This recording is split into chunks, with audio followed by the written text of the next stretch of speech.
Valley, hooey Hollywood. Where any Welcome in, everybody, to another week of That Movie Show. Mike Wendt and Eddie McCabe taking you through this week of movie talk. Eddie, how you doing this afternoon? Oh, I am doing much better than yesterday.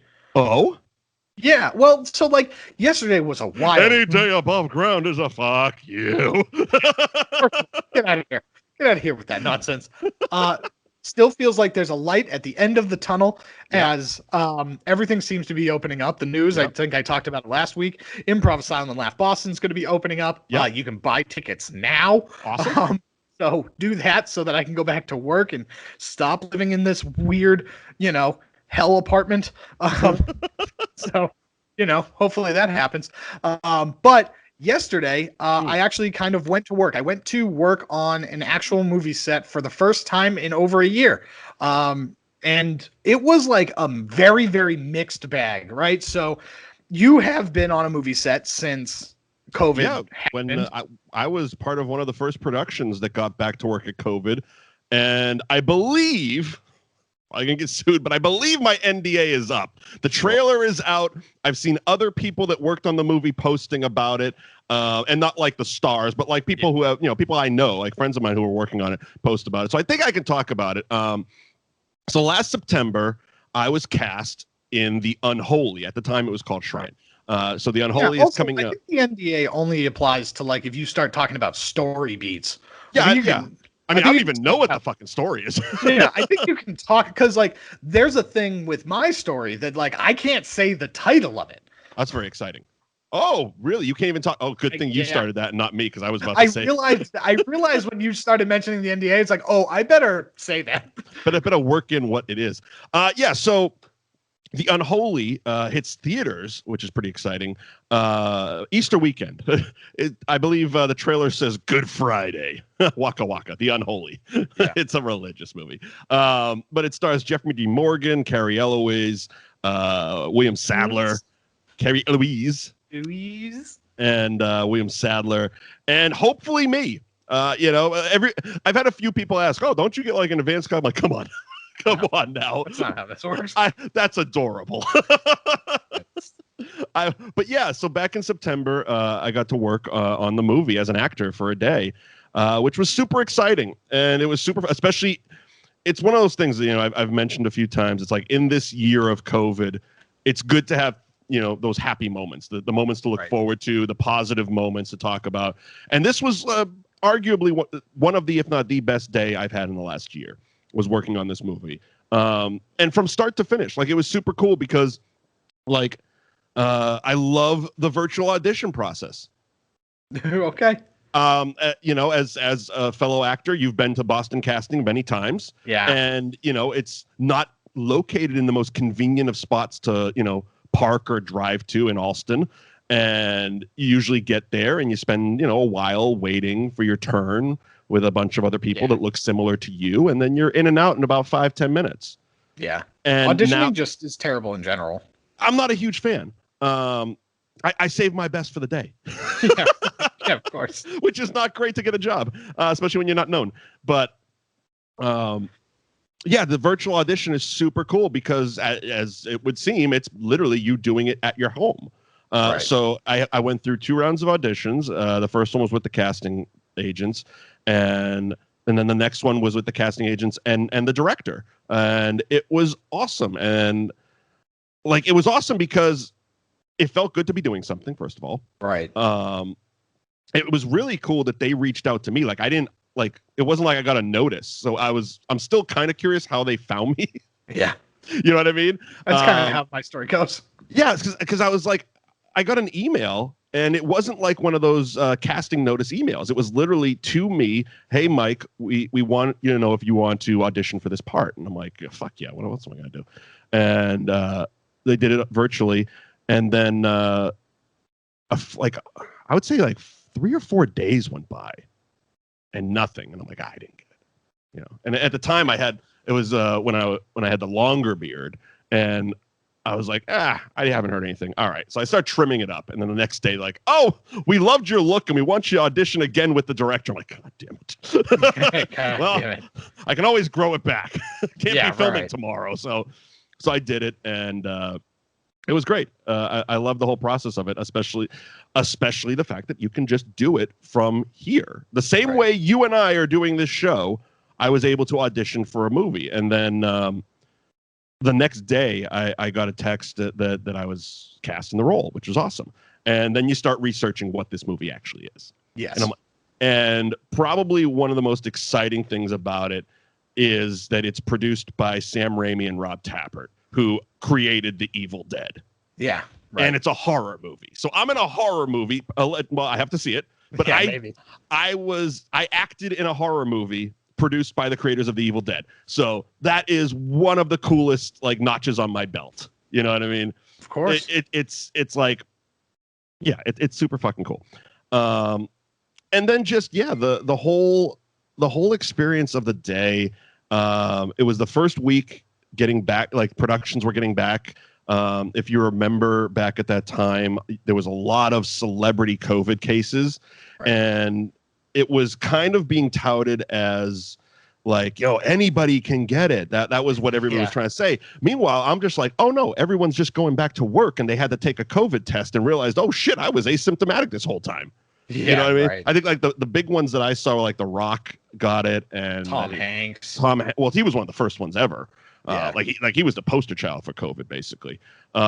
Kevin Nash got it, and he was going back to working on a movie. Just the people I follow on Instagram, basically wrestlers. But yeah, so it was getting back to that, and it was super fun and super cool, and the whole process of it, and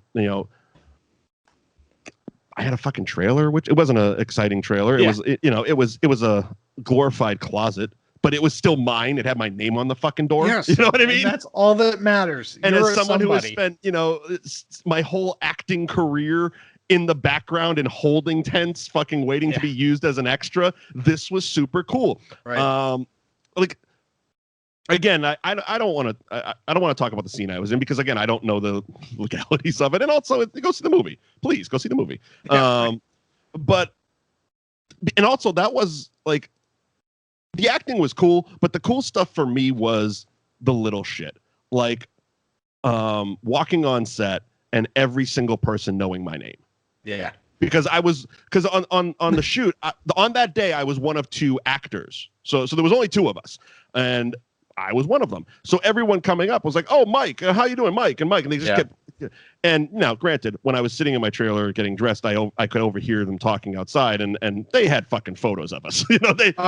They knew who they were looking for, but still, it was a nice thing. My first commercial ever, right? So I'm like 6 years old. I'm working on 2 Lucky Charms commercials, and it was a SAG gig, right?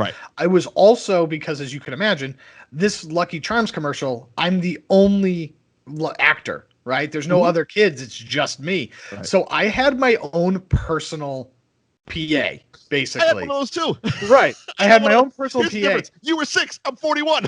Yeah. I didn't know how to handle it. I had no idea what was happening. And I just had this dude kept coming up to me being like, "Hey man, like, you need anything? You need anything? You need anything?" And I'll never forget. I just remember being like, I mean, like, because, it's long. It's like long days and stuff. And I was like hungry. I was like, "Can I get like a grilled cheese?" He was like, "Yeah, sure, no problem." And went and got me a grilled cheese. So I had one as well. And same exact thing. She'd come up, knock on the door about every 20 minutes. "You doing okay? You need anything? You need anything?" And I'm just like, and see, I came prepared because, again, it's COVID, so I didn't know what was going to be going on. I assumed that, and rightfully so, catering was going to be completely different, because you can't just have people milling around, touching food and all that stuff. Right. So I came prepared. I had a cooler with my own water and shit in it, But after like the 4th or 5th knock on the door, "Everything okay? You doing all right?" I'm like, "All right. Can I have some water?" Yeah. And the fucking thing was right by the stairs. So, right. So she's just like, "Here you go. It's all right here." I'm like, "All right. I'm good. Thanks." Thanks. Yeah. But yeah, it was fun. It was just fucking fun. And the interactions I had with the director were awesome. It was. again, I've on all these real movie sets, I've always been an extra. So you're very much you're herded in and you're herded out. It's much more fun when you're what I like to call real people. 100%. You know what I mean? Like I was asked my fucking opinion of things. Right. And I'm like, and again, like when you're an extra, there's a lot of unwritten rules, especially about where you can go, and that's pre-COVID.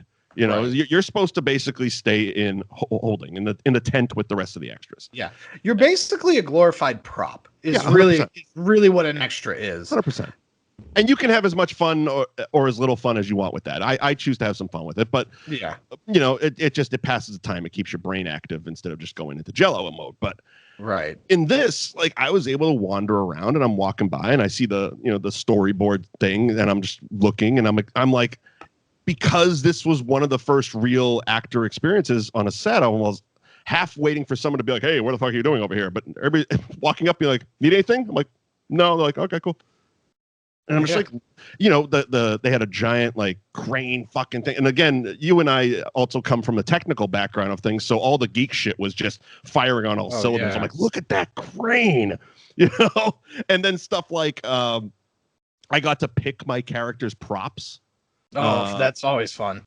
So I went over to the prop department, and it was like, all I remember is there was in one of the Blu-rays for the Star Wars prequels, there's a moment in a documentary where George Lucas comes over to Samuel L. Jackson and he has this chest and he opens up the chest and there's 6 lightsabers in there and Sam Jackson gets to pick his lightsaber that he's going to now use as Mace Windu. And it wasn't as glamorous as that. No, but you felt like it. But I'm like, I get to choose this. I get to pick which one. Like nobody's telling me you have to hold this hammer. It's like I'm going to pick this one here. I like this one. I like how this feels. I like how this looks. And I'm like, this is my character now. And it's like little shit like that. Going through it. Again, the acting was the acting, and without talking about the scene, again, for me it was a little shit. Like as soon as it was over. The first thing the director did was come straight over and thank me and say, "Oh," and I'm just like, that's really. Sorry, I got to get shitty for a minute. Sure. When you put in the work and you're thanked for it afterwards, it's really nice and you appreciate it.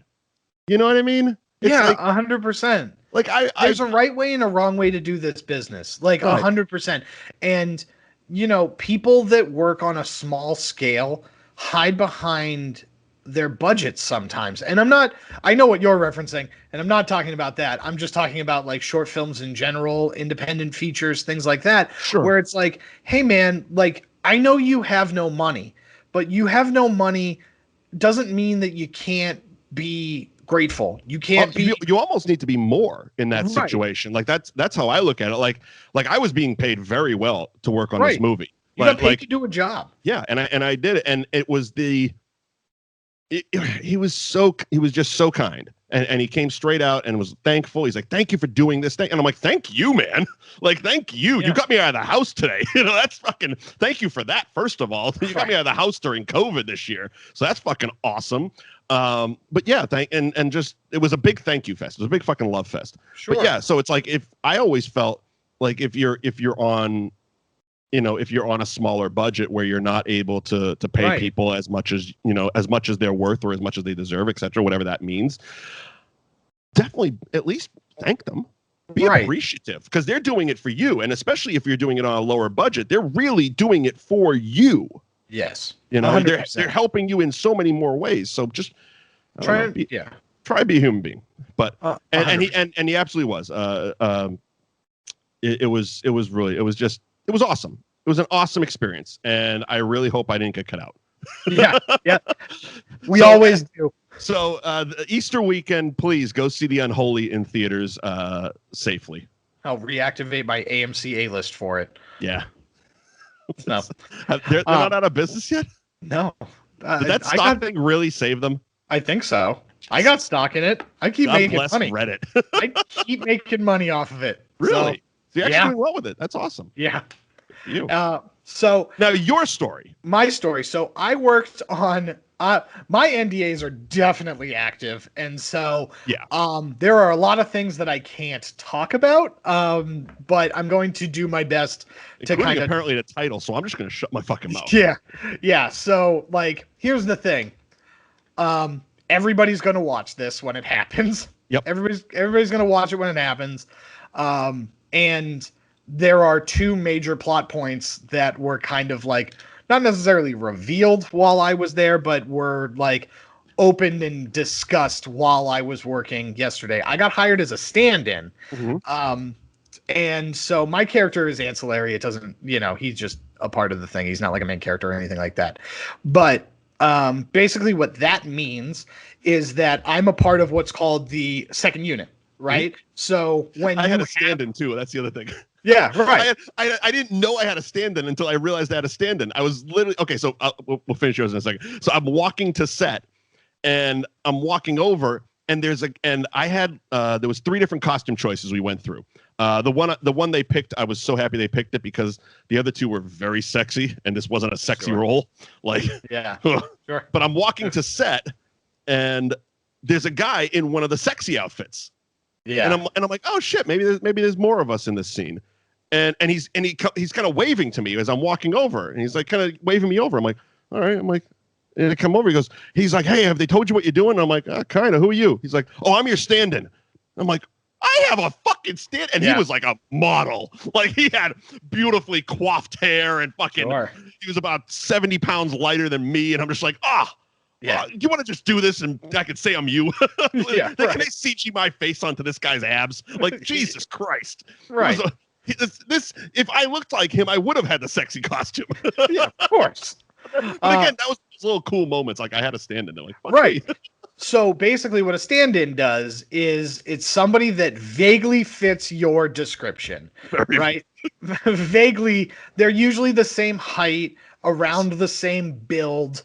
Yeah. And so that way they step in while the stars basically step out and do a number of things. When you're actually like in that level of a movie, like people think it's just like, oh, I'll be in my trailer, and they just like go and play Nintendo or something. And I promise you that that's not what happens.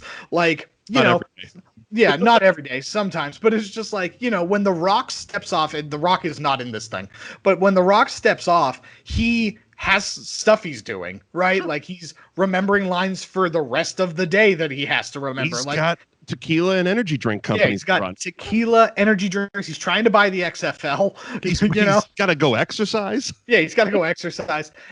So this person comes in while they're tweaking the lights, right?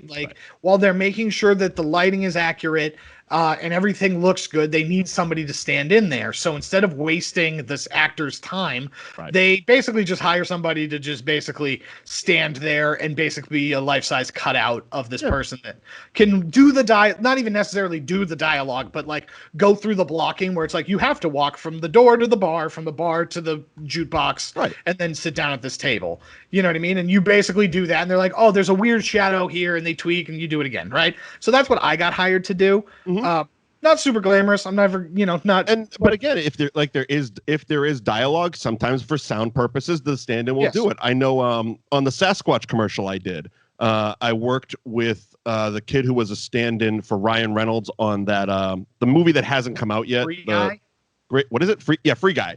And he was telling me about it, and he's like, yeah, and like I learned all the dialogue, and I haven't done stand-in work, and I always, like I said, I always thought it was just stand there and get lit, and not the kids' version of lit, but actually lighting. But I'm like, oh, really? You learned the dialogue? He goes, oh yeah, because it was audio and stuff like that, and I guess like he did such a good fucking job that like Ryan is bringing him on his next projects and stuff like that. So I mean, there's also that aspect. You want to do your job, even if your job is that. I had lines. And so same thing. The beginning of the day, I'm handed sides. Sides are the script. It's the script, but it's not like the whole script. It's just what we're doing today. Right. So there were 3 scenes that we were doing. So I got a little packet, and it's all the scenes that we were doing that day. And it was a ton of fun. It was good to be out on a movie set again. It's been so long since I've been there. But it was also at the same time absolutely miserable because we were in a very remote cabin in the middle of the woods in northern Massachusetts, and Yesterday, it was yesterday, which which was March 18 to 15th, 12 yes. degrees. It was 18 to 12 degrees, somewhere in that range all day. And like when I tell, like they had, when it was really nice, like a few days ago, and it was like 70 degrees, which awful, that it wasn't that day. There's no roads, so like I was telling you off the air that the base camp, like where everything like starts and emanates from, was 0.6 miles away, so a little over half a mile away from where the actual set was. And so we had to trek a whole while to get there, and then we were there. I mean, it was a 13-hour day. These things, especially this is a TV show, so we got to get it done, right? Like we got to get it done. Right. This is the day we're doing it, and so come hell or high water, we're gonna keep going till we don't got no more sunlight. You know what I mean? But it was very fun. It was really cool. 13 hours. I started at 5 o'clock in the morning and went past 6. So you were chasing sunlight basically. Oh, we absolutely were. See, I guess I had the advantage. Mine was a night shoot, so I didn't have to show up till like 2 p.m. and start my day, which was also nice because I live on the Cape and I'm not a morning person. And like I know what it takes because like we've been doing this on like very in the technical end and create projects and stuff like that, and we're definitely on the smaller end of things, I would say. You and me, yeah. But this is a huge production, and it's like I feel so bad for some of these, like this crew, because they were operating on 4 cameras, and like these are high end cameras with full departments, 2 to 3 people. I mean, actually, sorry, like 3 to 4 people on every camera per camera, camera, and then the grip department with it, and the the makeup department, and all these people, and they have to break all this stuff down, like that was okay. So that was because when we finished our night, it was like my instincts almost kicked in. I'm like, do you want me to help carry anything? Yeah, right. Because I'm used to what we do, and it's like we are on a smaller, and we put up the lights, and we put microphone people and all that shit. So it's like at the end I was like, oh, do you want me to help with that or something like that, or The craziest part is that happened to me yesterday. So I can't, right? Because again, this is big time Hollywood thing, right? So everybody is union. Everybody 100%. Yeah. And so it was like there was a guy that it was a remote cabin, and then there was a porch, and they had a dolly on the porch where just one of the cameras was stationary, but they were getting the dolly off, and so they basically had to put 2 planks to like then wheel the dolly down, and they basically were like having a little bit of trouble like getting it on and keeping it on, and there were like 2 or 3 people, and so I instinctively started to like go and help. I'm like, oh yeah, no, I got this. I know what I'm doing. Yeah. I know exactly what I'm doing. And then they were like, hey man, like you can't. And it's just like, oh yeah, that's right. I'm like, if one of the other actors, because I am in this today. Yeah, I'm talent today. But again, like if I'm in the Screen Actors Guild. Right. And so like if one of the other actors was, and like, look, I'm not saying that everybody's a narc and gonna do this, right? But like, if one of the other actors saw me helping them, it would be a problem. And then they told the union that I did that, it could get the project shut down, right? And again, the likelihood of that happening is very little. And you didn't do it, so there's that. I didn't. Yeah, and I didn't do it, but like that's like a real thing, you know what I mean? And then same thing. I was standing next to the lens cart, and there was a guy who was just like, "Hey man, I need the 135," and I was just like, "Oh yeah, sure," and I just like started. And now again, this isn't like a $2,000 like Canon L series lens that you slap on the front of your little DSLR that you got. It was like, oh no, this is a Alexa Cinema Prime, like $20,000 lens. And I'm like, oh yeah, look, even if you knew that I knew that I was doing, I don't think you'd want me touching this. Right. So, I got a couple more days on it. I know that I'm at least working one more day this week. But they're telling me that I'm hired for more. So, we'll see. We'll see where that goes. Sweet. And, eventually, here's the thing. The project has been announced. I know that. Right. But they're using a working title. Okay. They're using a working title. And so, it's just better if I don't actually say what everything is. Is it Huckleberry? No, it's not Huckleberry. The working title is Marble. Oh. Yeah. That's that is extremely obscure. Yeah. So at least fucking The Mandalorian used Huckleberry. It's a Western term. Yeah, right. Yeah, this is Marble. Marble. I believe I know why. Why it's called Marble? Why it's called Marble. Is that a plot point? Yeah, I would think so. Well, it'll be a fun conversation to have when it comes out. Yes. Yeah. Especially because I have Showtime. So that'll be great. I can watch it. Yeah. Yeah. There you go. Awesome. Anything? Were we going to talk about anything else before we get to the movie? No. Okay. I think that was fun. Blue Hawaii? Yes. Yeah. We're going to talk about Blue Hawaii. Night and you and blue Hawaii. The night is heavenly, and you are heaven to me. Hawaiian sunset peeping from the sea. Blue Hawaii. With Elvis as your personal guide to America's exotic Eden, our Polynesian paradise. Elvis brings you the vacation of your life in his first big musical since the sensational G.I. Blues. It'll work. She's jealous. As he hits the beach with the most luscious armful of delight on the islands. Don't you like it? Oh, I love it. And I thank you for thinking of me. Oh, I wasn't thinking of you. I was thinking of me.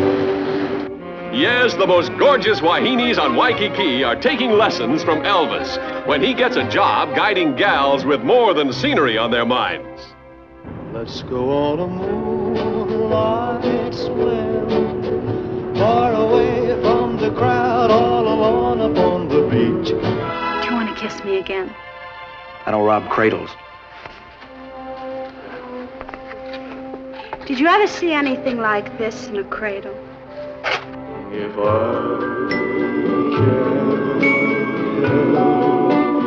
falling in love with you, no more do I feel the touch of your hand on mine. Rock, a hula baby, rock, a hula baby, got a hula list from your heart, a list that rock a hula baby of mine. I'm gonna dance with Frenchie. Excuse me, Mr. Garvey. Why can't we settle this? Did like I say gentlemen, move? Chad, please. Oh, go on. Turn him loose, sis. Turn that tiger loose. I'm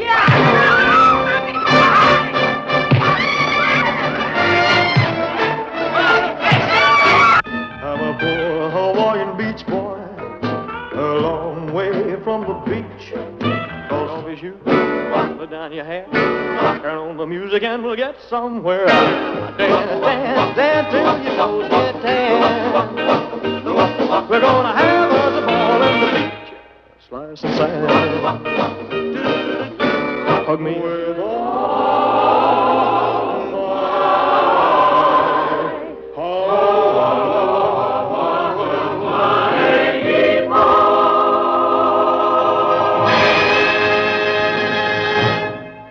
I remember what we forgot to talk about. Oh, what did we forget to talk about? So tomorrow's St. Patrick's Day, or I guess if it's dropping on the 17th, today is St. Patrick's Day, which means we're recording on March 16th. So I believe it's customary that we open up a Steve Weiser since it's Austin 316 Day. Sure. Which, as I was doing that, realized, my God, the internet has now put two massive drinking holidays side by side.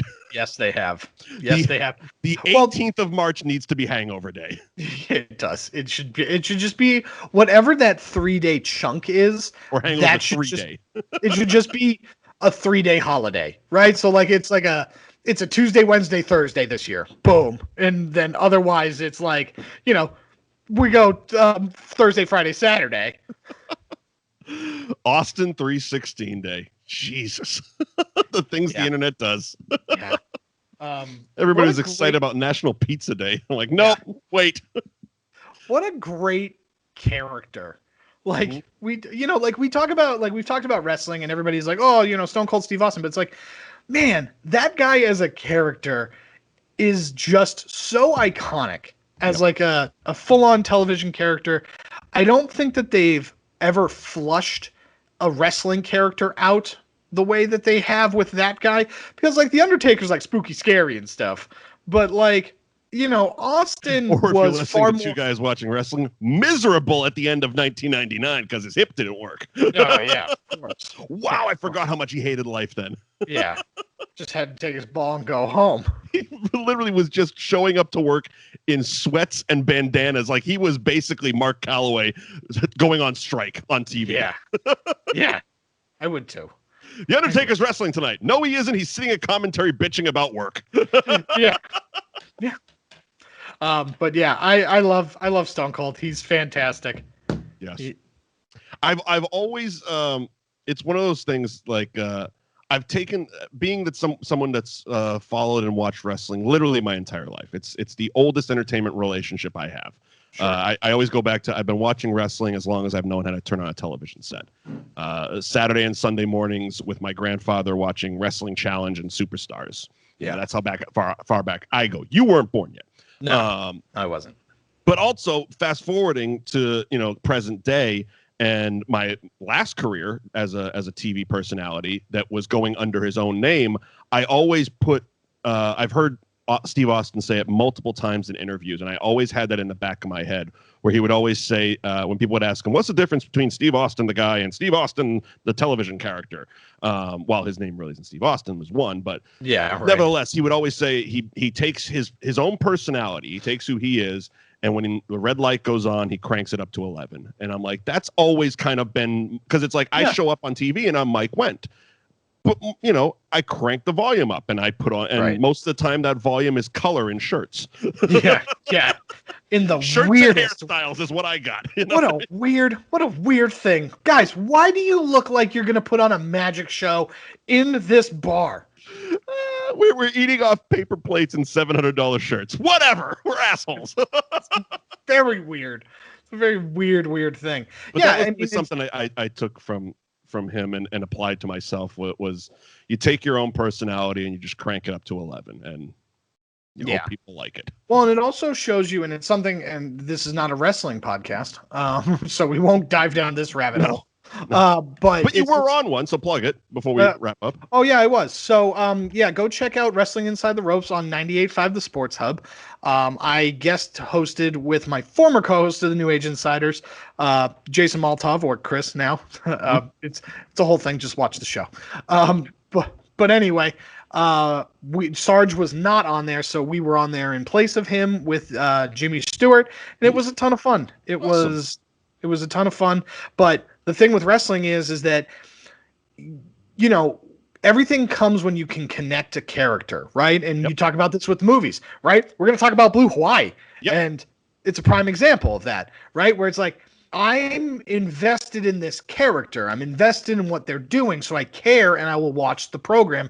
And few people did it better than Stone Cold Steve Austin. Yes, 100%. So we ready to do it now? Now we're ready to do Blue Hawaii. All right, Blue Hawaii. Please. Blue Hawaii was released November 22nd, 1961. It had a box office of $4.2 million. At the time, that was a success. It was written by Hal Kanter.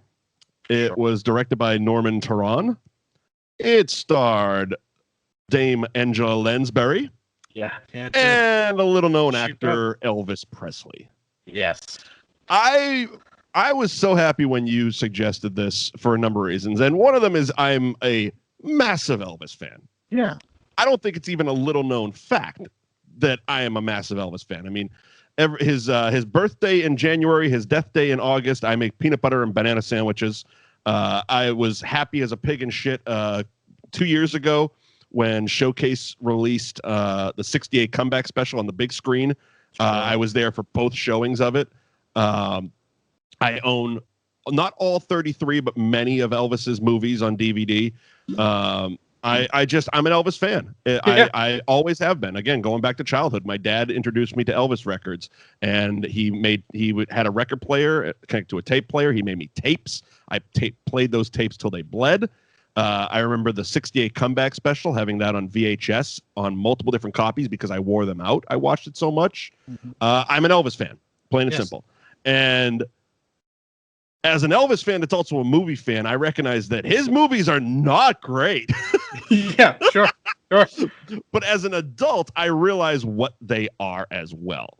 Elvis movies are a product of his manager, Colonel Tom Parker. And what they are is 2-hour music videos to sell the soundtrack to that, which, if you know anything about Elvis's sound, the soundtracks went to number one, most of them. A number of years ago, they released they did 2 releases of Elvis's 30 number one hits. So all the songs that went to number one on the Billboard, they released on 2 different 30-disc CDs. And a lot of them were from movies, and I think like 5 of them were from this movie specifically. Yeah, there were 5 or 6 that I remembered. I was like, oh, I know that song. Oh, I know that song. And I assumed that one's blanking, right? The one he sings to the grandmother, that I was just like, can't help falling in love with you. Right? Yep. And I was just like, oh, that definitely wasn't like made for this. Oh, I mean, I would assume. I don't believe it was. I don't think it was because I think it's a cover anyway. Well, a lot of his songs were. Yeah. Yes. That's another thing. Like Elvis, a lot of his number one hits, a lot of his songs, period, were cover songs, but Elvis did them. Yeah. So despite the fact that somebody else, and there's a long history that we will not go down of Elvis stealing music from different cultures and whatnot, but yes. Even so, they became Elvis songs. The covers became 100%. Elvis songs. The covers, Elvis's covers of songs eclipsed the originals. Yes. But yeah, so just for reference sake, like he made 33 movies. I didn't know that. I need to watch all of them. The majority of them were made in the 60s, and that was by design. Like I said, Colonel Tom Parker had a plan. Yeah. And it was turn this person into a brand more than an entertainer. Yes. And Elvis went into the army in 1958, and he got out in early 1960. And from 1960 till they made this movie, he made 4. He made GI Blues, he made Flaming Star, he made Wild in the Country, and Blue Hawaii in 1960 and 1961. He made 4 movies in 2 years.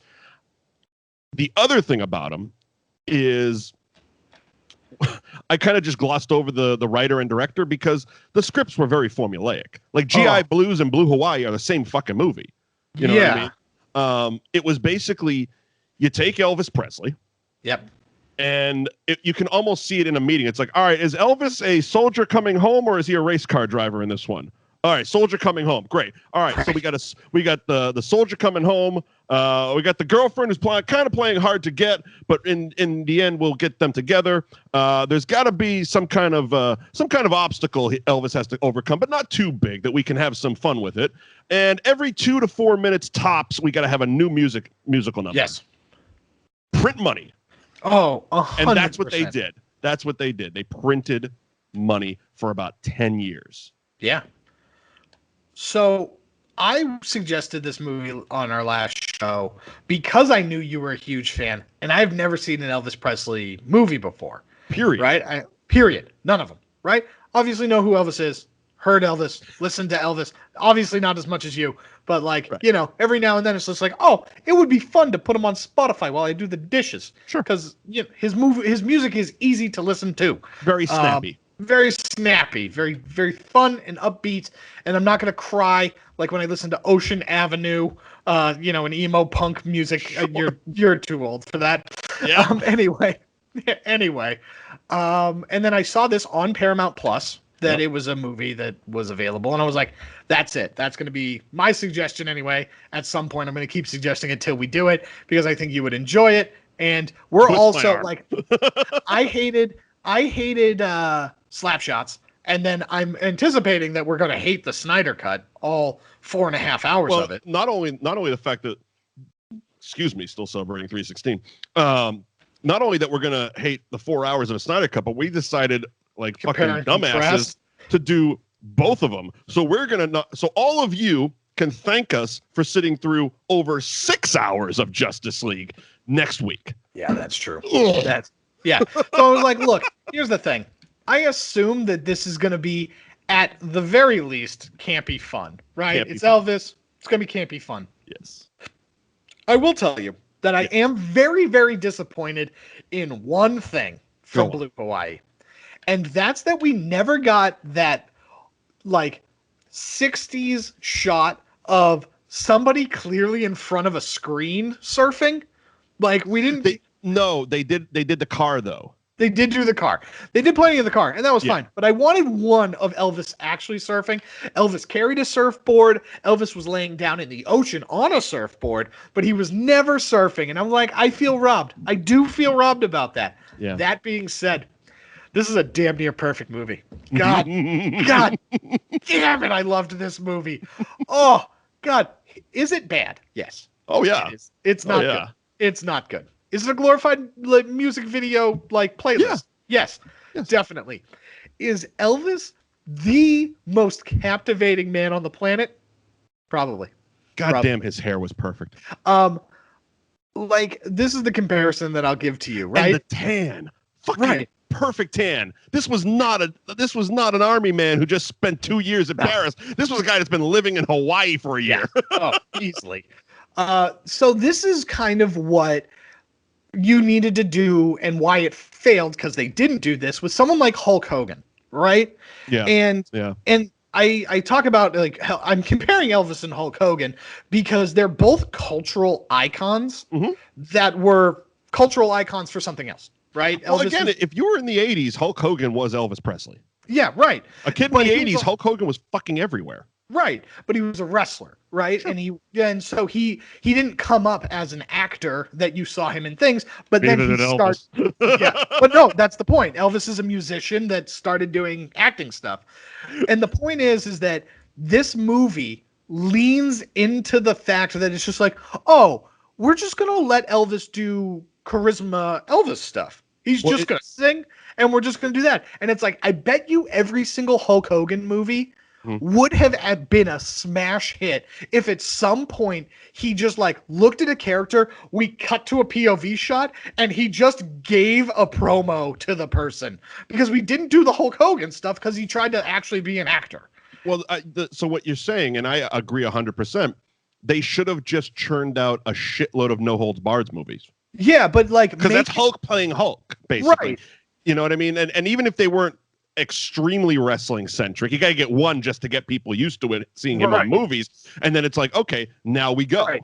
You know? Yeah, because No Holds Barred compared to Suburban Commando is far more watchable. Oh, 100%.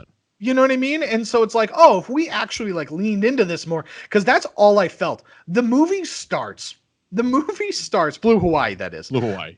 Starts with Elvis's girlfriend rushing to the airport to pick up her boyfriend, and she gets to the Taurog. Gates. Yeah, Chad Gates. She gets to the runway, and she's standing there next to the local Hawaiian woman that hands out the leis as people come to Hawaii, and they're talking about how wonderful it is that Chadwick is going to be home. Chadwick. And the door opens, and Elvis is just straight up making out with an airline assistant. And I'm like, oh.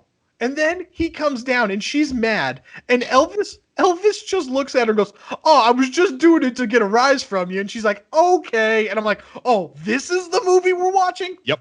Yes, please. Here's the thing. So throughout the movie, this happens. Yes. This is basically all I kept thinking while watching this is basically the character continues to tell his girlfriend over and over again, oh, come on, honey. I was just making out with some other girl for the 14th time in front of you. Yeah, right. I'm just cheating on you the whole movie. Want to get married? Yeah. Look, here's the deal. We'll just get married, and I won't continue to do this. I won't jokingly keep making out with women. Yeah, I'm just because it's a hoot. I'm sexy, and I think it's funny that you get mad. So why? I'm Elvis. I'm Elvis. And speaking, I'm Elvis. There's a little. So if you pump up the volume in that scene that we're talking about, the very opening scene at the airport, you can't not hear the crowd of people screaming because there was a crowd watching them film this. Yeah. And like watching these movies. Yeah, you can get lost in the fact that it's a cheeseball 60s movie starring Elvis Presley. But when you actually put into your head that he is the biggest thing on earth at this moment, it makes it so much fun to rewatch these movies and watch the extras. Yeah, because they can't keep. I noticed it too. They can't keep their eyes off of him. Yeah, and it's crazy because it's tough. Like especially singing the whole fucking time. So he's literally Elvis doing Elvis, and he's the biggest fucking thing in the world. And you're being paid to sit on a beach in Hawaii and watch Elvis do Elvis, and it's like, holy shit! Like the one, my favorite Elvis movie is Viva Las Vegas. A lot of it has to do with the chemistry that Elvis and Ann Margaret had. Like, those two, like. That I think is the pinnacle of Elvis movies, in my fucking opinion. Sure. And someday we will. It's got to be hard to top this, but go on. Well, someday we will. And I was thinking that during this, I'm like, oh, the music's really good, but I really wish we did that. And someday we'll get around to doing Viva Las Vegas. Maybe I have a Vegas trip next year. Maybe we'll book it for that week. But there's a scene where Elvis is singing to Ann Margaret, and it's completely, it's a completely realistic scene. So clearly. She comes out of a cabana after changing into her bathing suit. He's in a full suit, and he's got a guitar, and he's singing to this woman, walking away from him, playing hard to get, and it goes around a pool and up a diving board, and he gets pushed in the pool. Of course, this would completely happen at a Vegas hotel. Yeah. Watching the extras. Yeah. Every woman at the pool is just gawking at him. Like, again, we talked earlier on the show about you and I and our acting experience, and a lot of that has to do with being extras in movies and stuff like that. And there's a lot of fucking rules. And again, it was a different time, and these were different movies. And continuity and giving a shit didn't matter because Elvis Presley was on your fucking screen. Yeah. So there wasn't like, like I had an experience years ago. I was an extra in a movie, and I got spoken to for leering too hard at a scene. I thought I was doing the right thing. Like I was playing a parent at a children's play, and all of a sudden some other parents start brawling, and I looked at it. Yeah, sure. And they're like, don't look at them. I'm like, are you fucking kidding me? Like, if I'm a parent at a play, like I'm not going to argue with you, but come on, that's ludicrous. These guys are rolling around in a school play. Okay. Yeah. But anyway, I was spoken to for looking at them, for reacting to it. In these movies, everyone is just glued to this guy. Oh yeah, glued to him. Like, and it's a weird thing. Like you said about Hulk Hogan, and while yes, there could have been the similarities because I think the '80s were still cheesy enough that we could have got away with it, but we were getting into that realm of like Schwarzenegger movies and stuff where like the '60s were a wildly different time. So they could get away, and these movies did make money. These were financially, critically panned, obviously, but they made money, and they made money because they had Elvis Presley in them. I had a quote from a producer where he basically said, I don't have it in front of me right now, but he basically said that. He basically said they're formulaic, they're based around the music, but they make money. Yeah. Putting Elvis Presley in your movie, you are guaranteed a hit. Yeah. And that's why he made damn near, like I said, 33 movies. And let me see. So 1, 2, 3, 4, 5, 6, 7, 8, 9, 10, 11, 12, 13, 14, 15, 16, 17, 18, 19, 20, 21, 22, 23, 24, 25, 26, 27. 27 of the 33 movies were made in the 60s. Yeah. So in a 10-year span, he made 27 of 33 movies. And the ones before that were also like they're heralded movies. King Creole, Jailhouse Rock, which is probably his most popular, Loving You and Love Me Tender. But pretty much every movie he made was made for the music. Right. And this is one of the more egregious movies where it's like they're not even trying. Like Angela Lansbury is dialed up to 15 on this fucking movie. Oh my God, it's so funny. And she's just like, look, I got 30 seconds of screen time in between a song. I'm going for it. Right. Well, and I think that's kind of it, is like, if Elvis Presley tried to act a la like Vanilla Ice is in As Cool as Ice, which you is know what I mean? We will do someday. At some point we'll do that. Or like, Michael Jordan in Space Jam. They were trying to do too much. Like they were trying to like really act. Right. And it's just like, oh no, we knew exactly what we were doing with Elvis.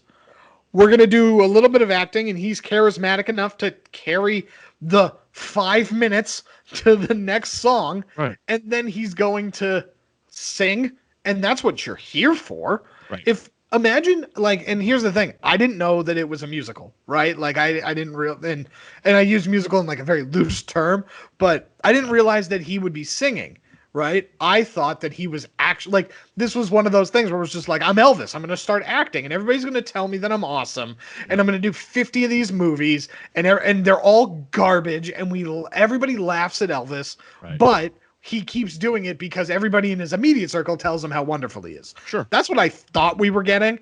And instead it was just like, oh no, I'm watching Elvis just be captivating to watch because he's Elvis and so charismatic. Yep. And then he's going to sing, which he's good at, and I like listening to.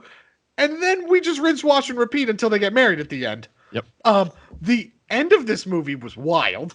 Oh my God. It was like I didn't want to text you through this movie because I knew you were going to have a lot of thoughts on it. I didn't want to have those thoughts. I wanted to do it now in the show. Sure. But maybe the least convincing drowning ever.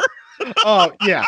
So basically, she was the conflict, by the way. Yes. So like in other movies, like I mentioned, Viva Las Vegas, the conflict was he needed $500 to get a motor so he could win his race car race, because in that one he was a race car driver.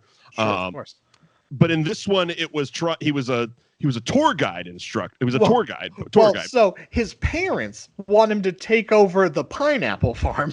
I don't know where I don't know where Angela Lansbury thinks she is hailing from in this. Her name is Sarah Lee, like the cake. So yeah. So I paid attention to Wouldn't this stop detail. saying it. Yeah.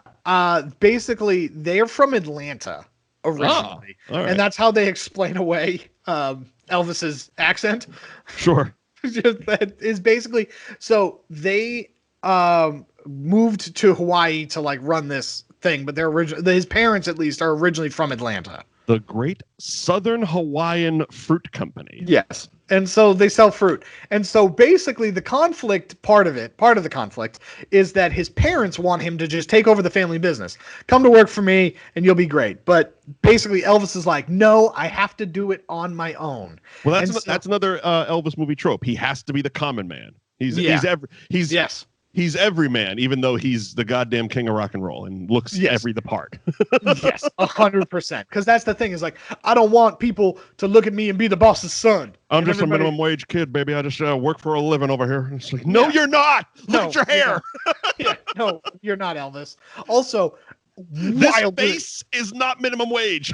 Yeah, wildly racist servant. Ping pong. Ping pong. Ping pong. It's just the name. So the fact that they have some Start there. They have some Asian man's name Ping Pong. So there's that. But Elvis then wants to work with his girlfriend as a travel instructor, and he's basically showing around a tour guide of Hawaii. Yeah, a tour guide of Hawaii, and apparently this is the start of tourism in Hawaii.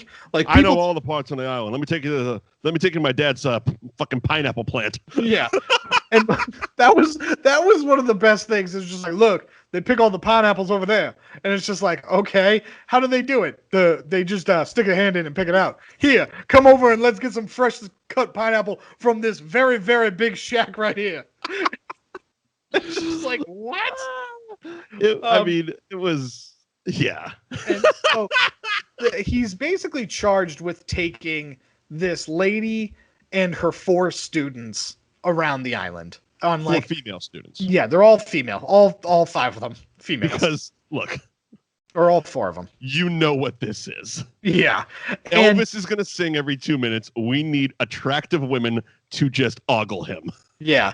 And so everybody's fine except for this one girl who is just a brat. Yep. Just an absolute brat the entire time. Well, she's the conflict in the movie. We need one small but easily beatable conflict. Yeah, overcome.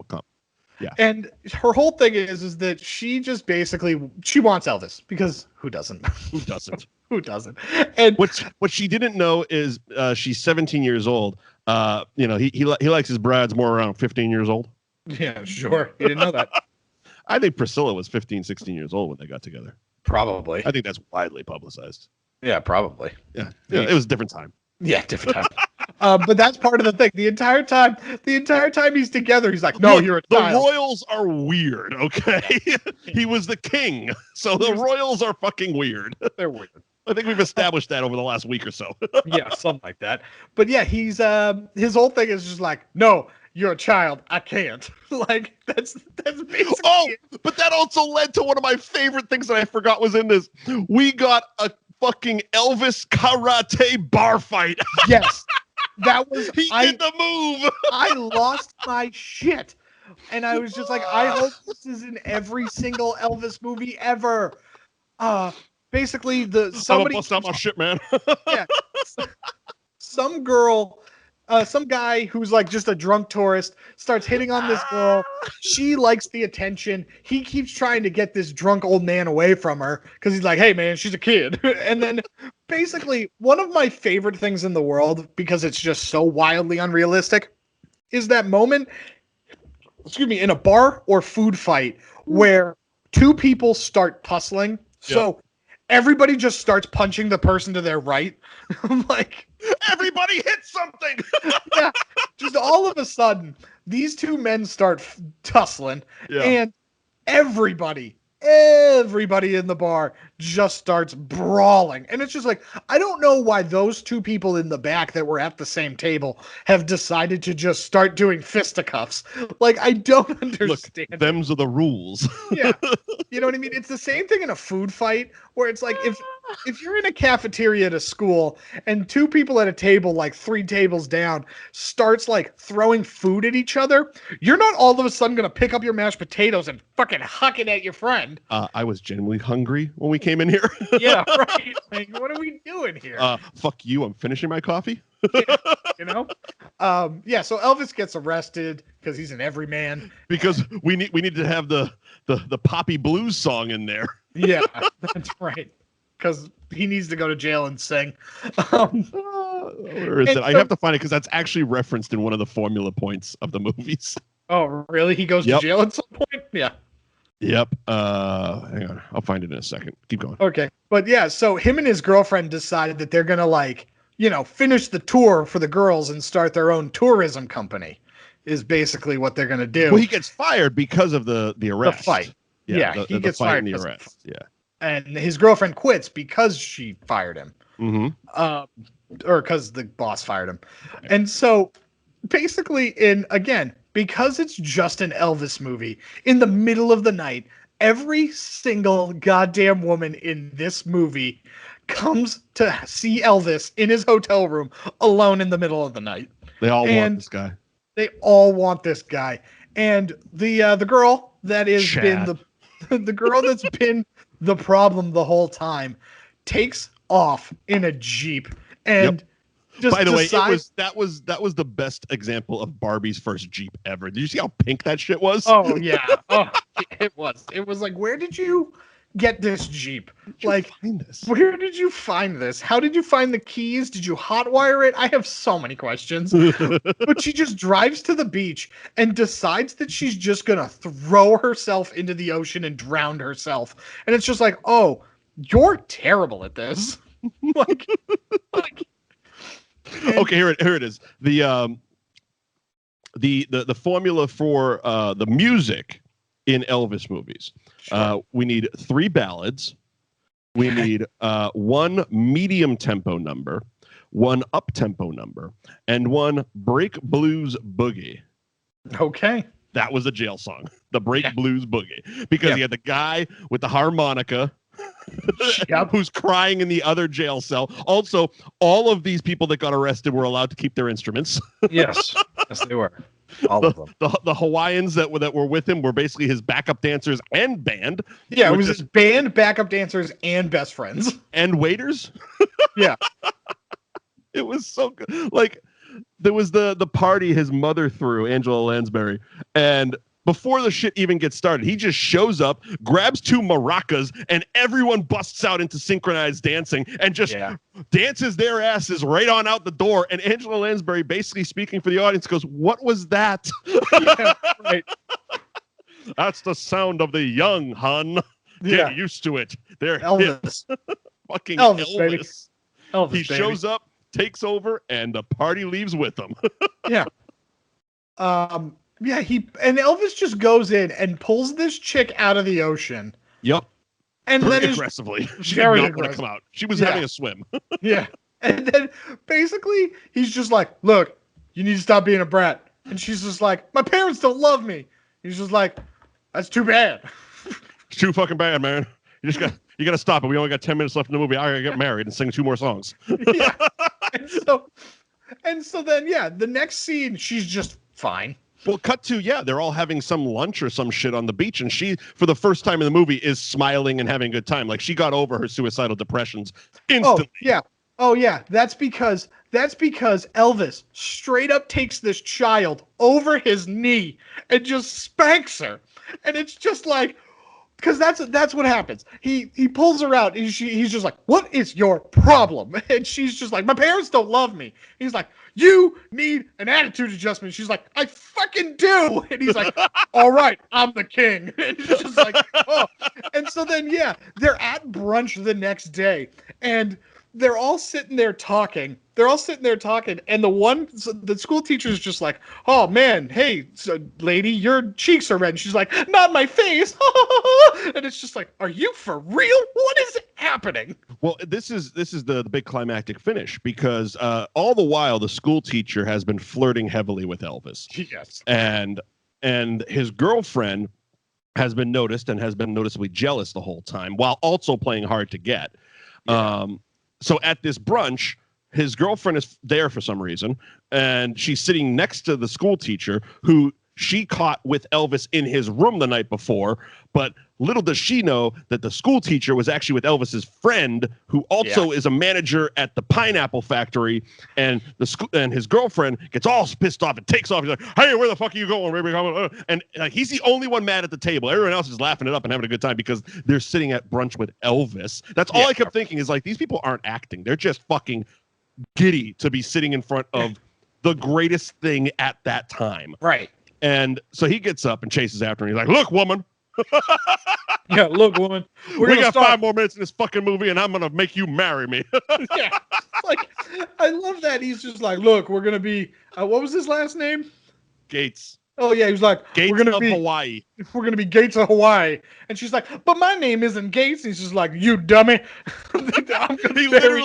He literally connects all the dots in a sentence. He's like, "Look, my name is Gates, and I don't know if you know that, but it's plural. And if you didn't know that, it's a goddamn proposal. And I didn't want to do it romantically. You're going to say yes anyway. I'm fucking Elvis. Want a ring? All right." Yeah. We're going to get married. We're going to get married. My dad's over there. He's calling my mom. My mom's going to get over here. And we're doing this wedding in 20 minutes. There is a barge that floats from one part of a resort to another. We're going to sing the whole way. And we're just going to make everybody that has attended this wedding, including the tour group that I'm pretty sure is still paying me, they're going to walk right beside this barge. That's what we're doing. And that's the end. And this wedding is going to take place 15 minutes from now. I hope you have a dress.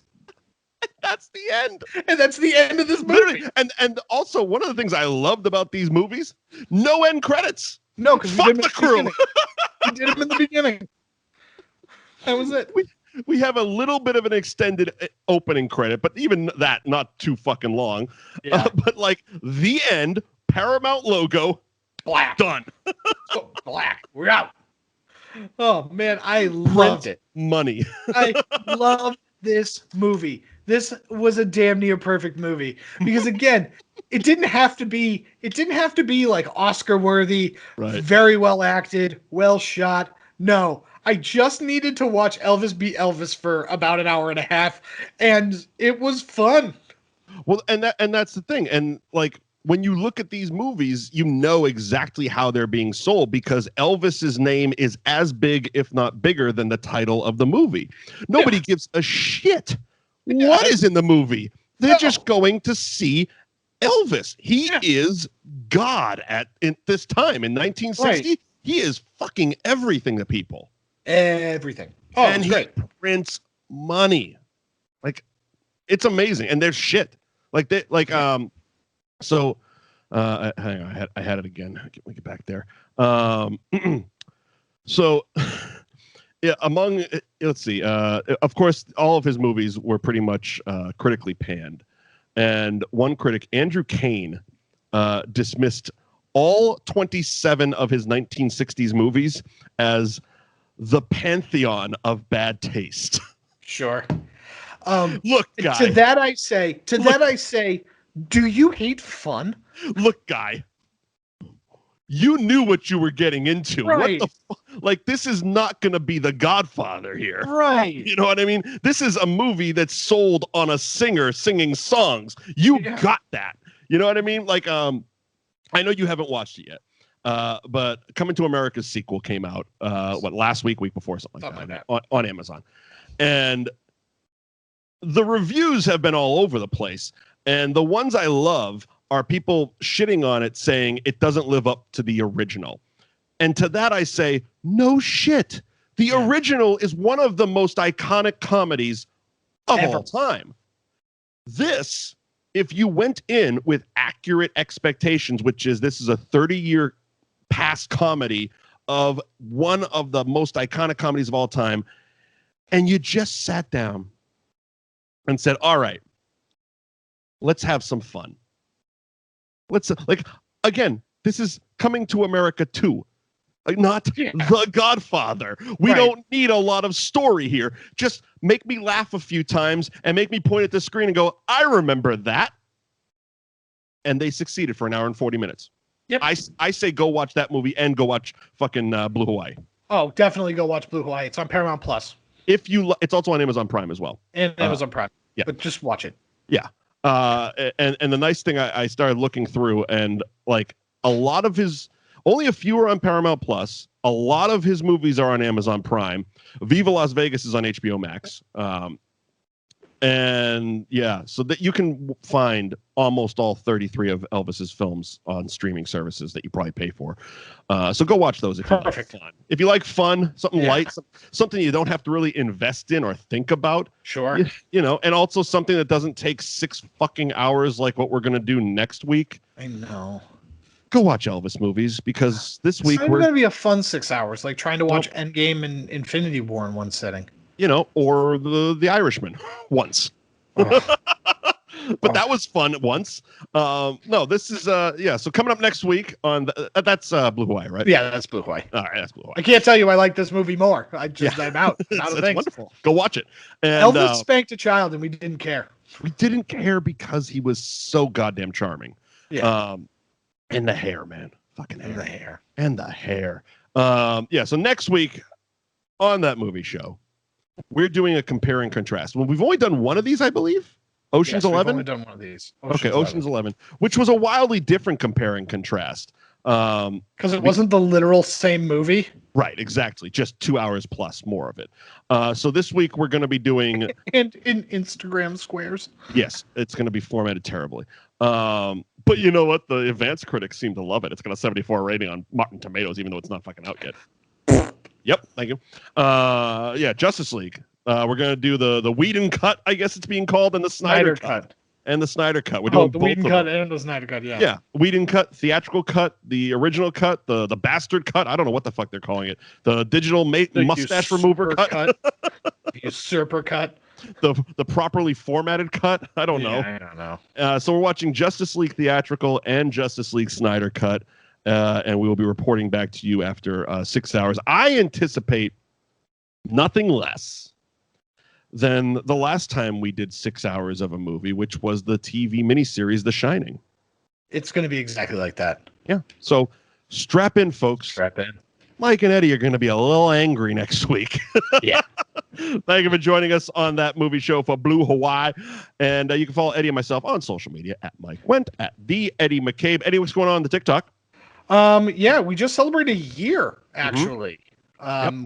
We just passed a year, and we're going strong. We're just doing stuff. Congratulations. Saw your little risky business there. Yeah, that was your 1 year when you posted. When we thought we only had 2 weeks of this. Yeah, we only thought we had 2 weeks of this, so I did that. I have to redo that. That was one thing that everybody was telling me. It was just like, oh, you got to redo that now. And I'm like, oh, I do, but I need props. What props? Oh, you'll see. Oh, Jesus. All right, so follow Eddie on social media at the Eddie McCabe and on his TikTok. And you can follow the show on Facebook, facebook.com/thatmovieshowtv. The website is thatmovieshow.net. We are on any and all podcasting apps. Yeah. And we'll see you next week for 6 hours of Justice League. All right. Bye, everybody. It's Hooey Valley, Hooey Hollywood, where any office boy or young mechanic